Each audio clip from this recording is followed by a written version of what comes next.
ముందుగా వీక్షిస్తున్నటువంటి భారతీయ పౌరులకు ప్రత్యేకమైనటువంటి ధన్యవాదాలు.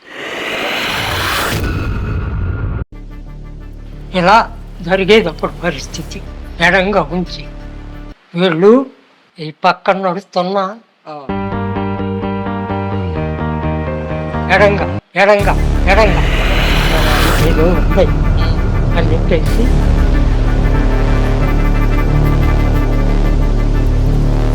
ఎత్తేసేవాళ్ళు.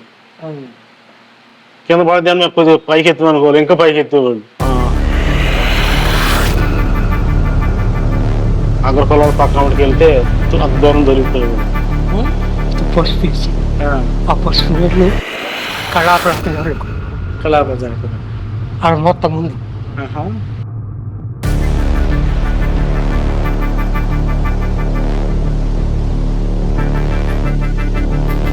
ఆ స్టేడియం మొత్తం కూడా ఆవు మూత్రాన్ని చల్లి శుద్ధి రెండు డిఫరెంట్లుగా పెట్టేసి మరి వాళ్ళనేమో బయట కూర్చోబెట్టి చదివించడం.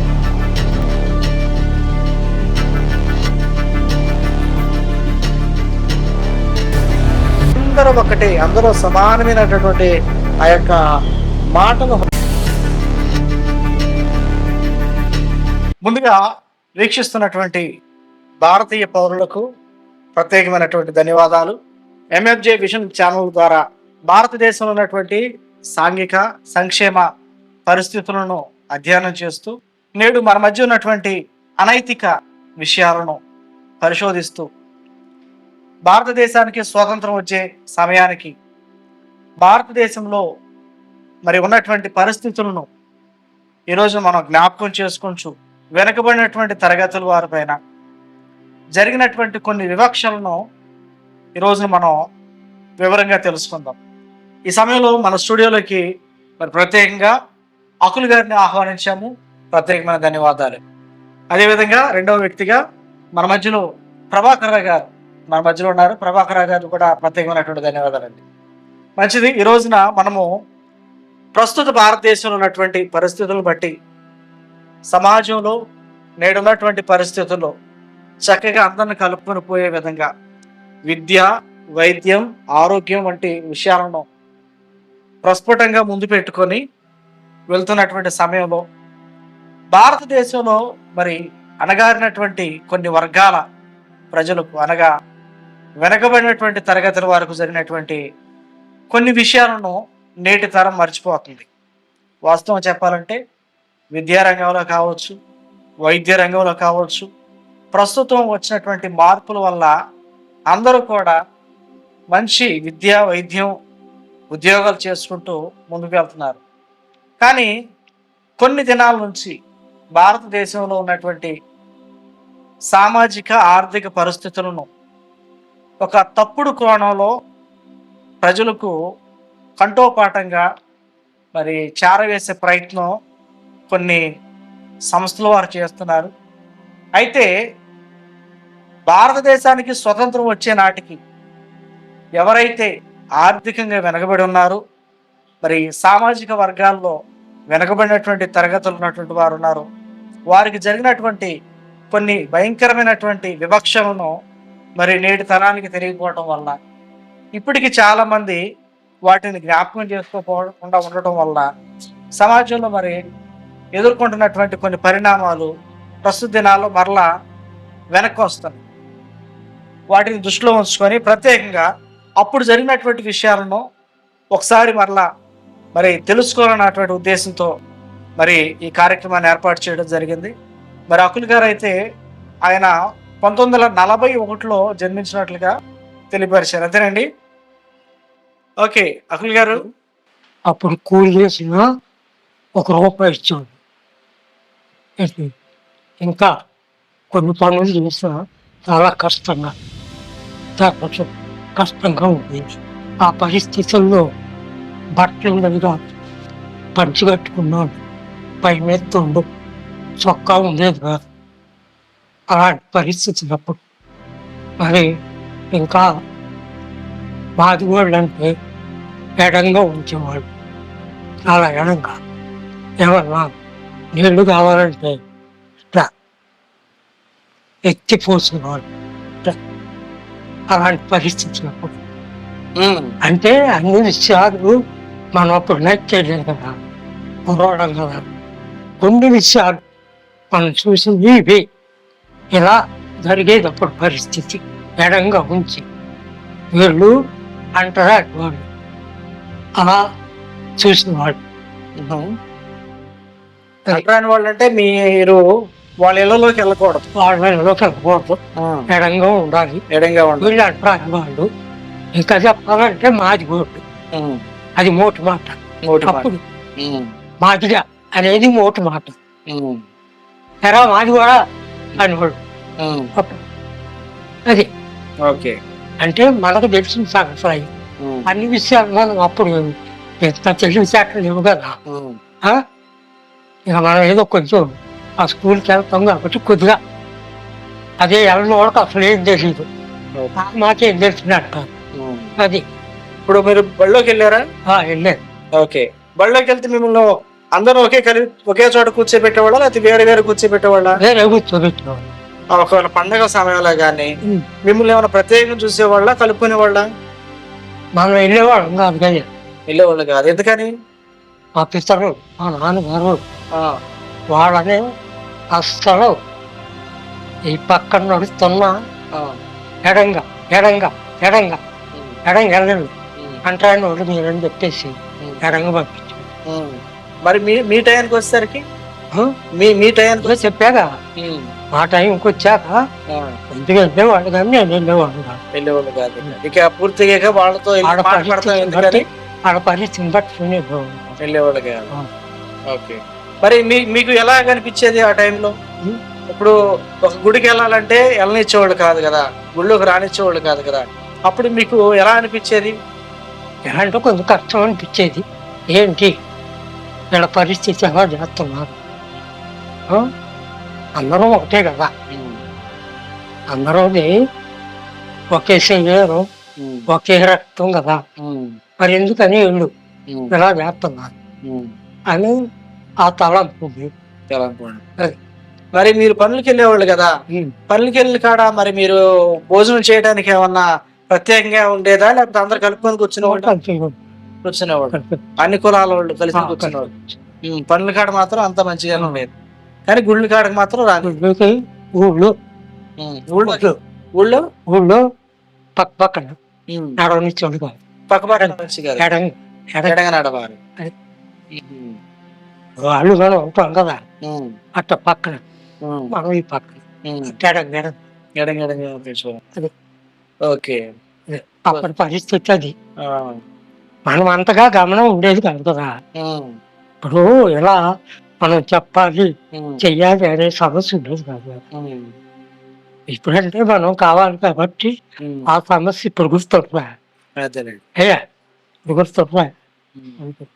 మరి మీ టైంలో మీ కాలంలో ఆడపిల్లలు గాజులు మోత వినపడకూడదు అనేటటువంటి ఆంక్షలు ఏమైనా ఉండేయా? ఉండేది. ఎలాగా ఉండేది.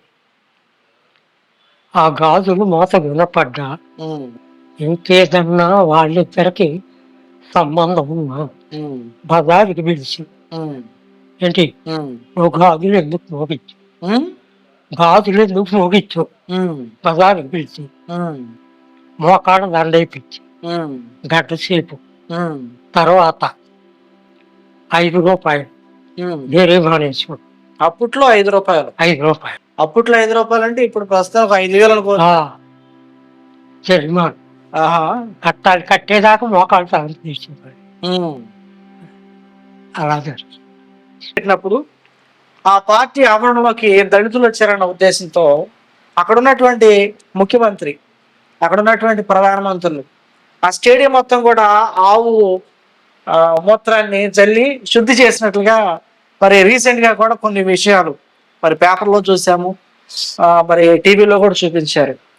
సో అంటరానితనం అనేది నేటికి కూడా కొనసాగుతుందనడానికి ఇటువంటి ఆధారాలు సరిపోతాయి అనుకుంటున్నాం. మేబీ నాకు తెలిసినంత వరకు మనమందరం కూడా ఒకే రక్తం, అందరూ బ్లడ్ కోస్తే ఒకటే రక్తం బయటకు వస్తుంది, అంటే అందరి రక్తం ఎర్రగానే ఉంటది. మరి దేవుడు మనకి ఇచ్చినటువంటి జ్ఞానాన్ని బట్టి ఎవరి తెలివితేటలో ఏ ఒక్కరే తెలివితేటలు కూడా తక్కువ అంచనా వేయకోకుండా ఎవరి తెలివితేటలు వాళ్ళు ఆధారం చేసుకొని గొప్ప గొప్ప ఉద్యోగాలు, గొప్ప గొప్ప వ్యాపారాలు చేసుకుంటూ ఎదుగుతున్నటువంటి నేటి దినాలు చూస్తున్నాం.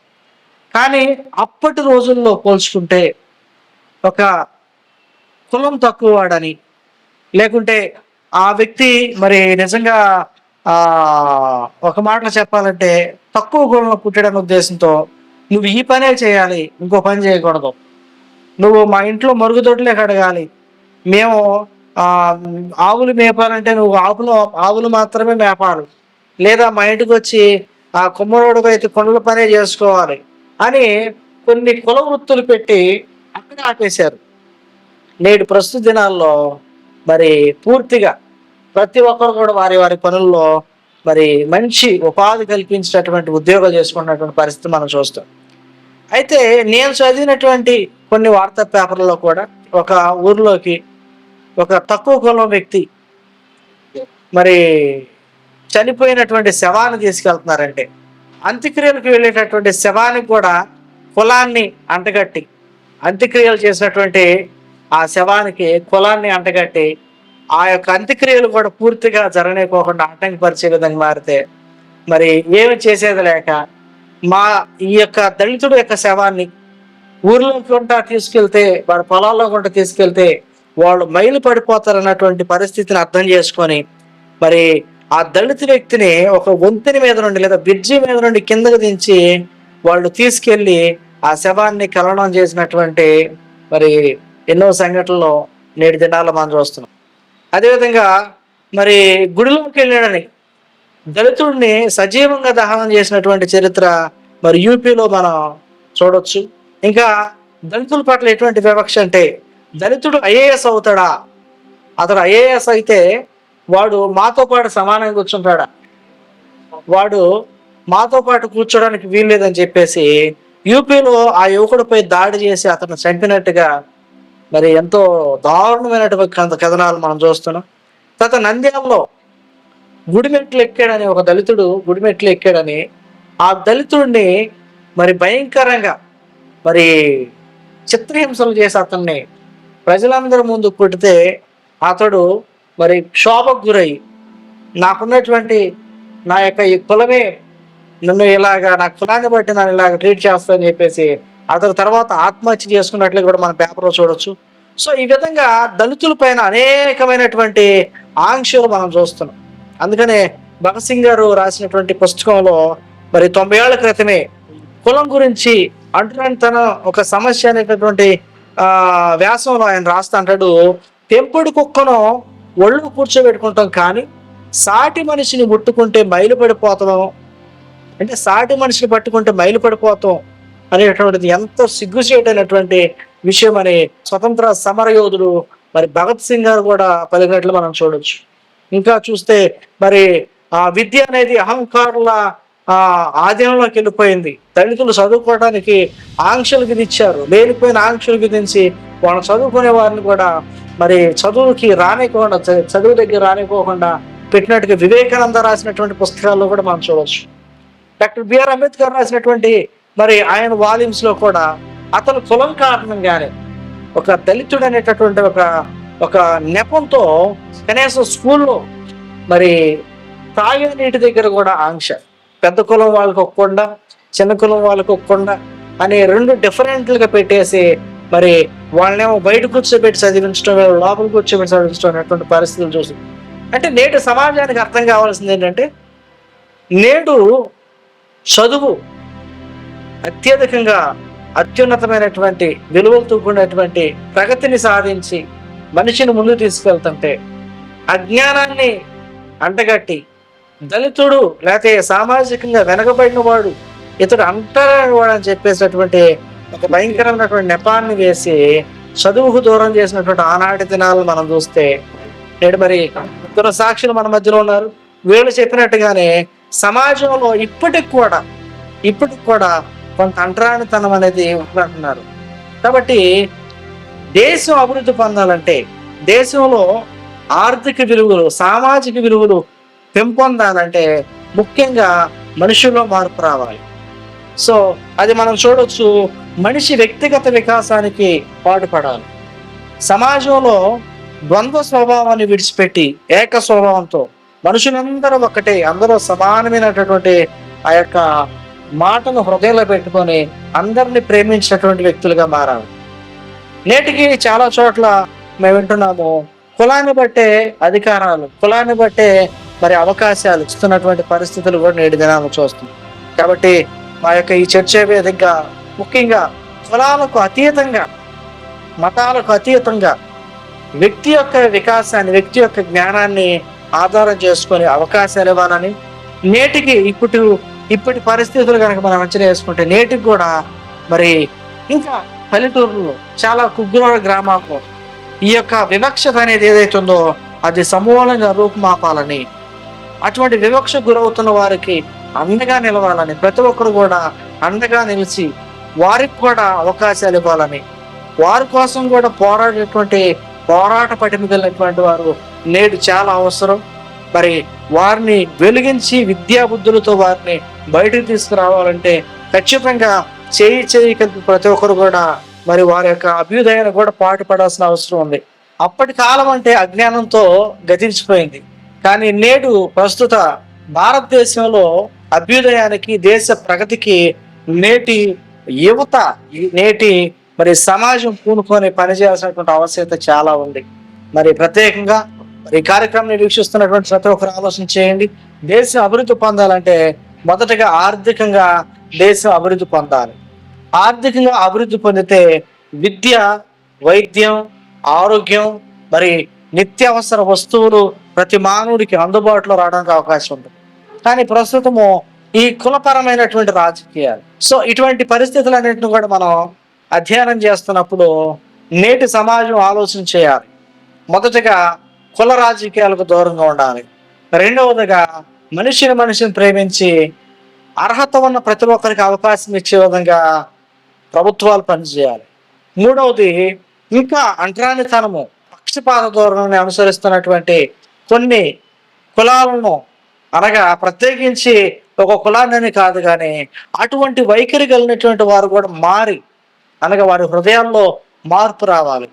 దేశమంతా ఒకటే, భారతీయులంతా ఒకటే, భారతదేశంలో ఉన్నటువంటి వారందరూ కూడా కుల మతాలకు వ్యతిరేకంగా భారత పౌరులు అందరం ఒకటేనేటటువంటి నినాదంతో దేశ ప్రగతి కోసం పాటుపడితే రేపు ముందున్నటువంటి రోజుల్లో ఒక అమెరికా వంటి దేశంగా, ఒక ఉన్నతమైనటువంటి సంపాదక దేశంగా మన దేశం మారుతుంది.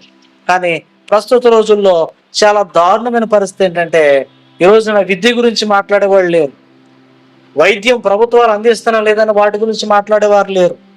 ఇంకో మాటలో చెప్పాలంటే భారతదేశంలో చదువుకొని కొన్ని లక్షల మంది బయటకు వస్తున్నారు, కానీ చదువుకున్నటువంటి వారికి ఉద్యోగాలు ప్రభుత్వం ఇస్తుందా లేదా, ప్రభుత్వం వీళ్ళ విషయంలో మరి పని చేస్తుందా లేదా అనేటటువంటి వాటి గురించి కూడా మాట్లాడేవాళ్ళు లేరు.